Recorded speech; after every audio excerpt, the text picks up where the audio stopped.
بسم الله الرحمن الرحيم الحمد لله رب العالمين والصلاة والسلام على محمد وآله الطيبين الطاهرين واللعنة الدائمة الأبدية على أعدائهم أجمعين.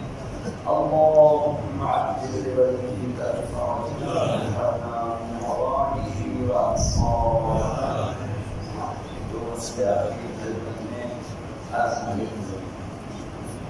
پہلا مسئلہ یہ ہے کہ سوال کیا گیا ہے حضرت ایت اللہ سستانی سے کہ آج کل جو پتلونیں عام ہیں ان میں غیر اسلامی ممالک میں بنے ہوئے جینس کی پتلون ہے جس پر چمڑے کا ایک ٹکڑا لگا ہوا ہوتا ہے، اس پر کمپنی کا نام درج ہوتا ہے اور یہ معلوم نہیں کہ چمڑے کا یہ ٹکڑا صرف شرعی والے جانور کا ہے یا غیر مزکا حیوان کا ہے، غیر شرعی طریقے سے ذبح شدہ جانور، یہ نہیں معلوم.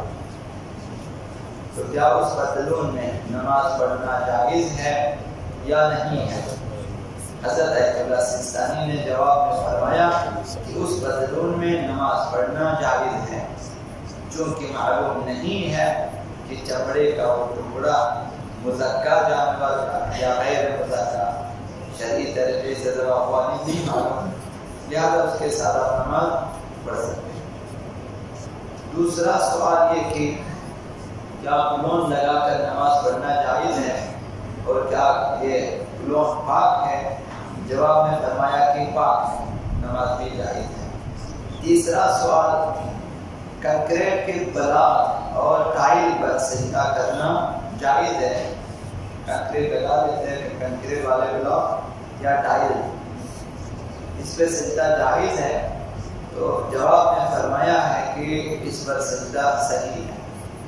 اور چوتھا سوال یہ کہ پیٹرولیم کی بنی ہوئی جانمازوں پہ سجدہ کرنا جائز ہے یا نہیں؟ فرمایا کہ سجدہ ان پر جائز نہیں ہے، پیٹرولیم کی مصنوعات پہ سجدہ جائز نہیں ہے. پانچواں سوال کیا گیا ہے کہ کیا خالی کاغذ اور ٹیشو پیپر پہ سجدہ جائز ہے یا نہیں، اور یہ بھی معلوم نہ ہو کہ ان کے بنیادی اجزاء پہ سجدہ صحیح تھا یا نہ تھا، یعنی جو جن اجزاء سے یہ چیزیں، یہ پیپر اور یہ ٹیشو پیپر، یہ کاغذ بنے ہیں، وہ اجزاء ایسے اجزاء جن پر سجدہ سے یعنی نہیں معلوم. تو جواب میں فرمایا ٹیشو پیپر پر سجدہ اس وقت تک جائز نہیں جب تک اس بات کا یقین حاصل نہ ہو کہ اس کے بنیادی اجزاء پر سجدہ جائز ہے.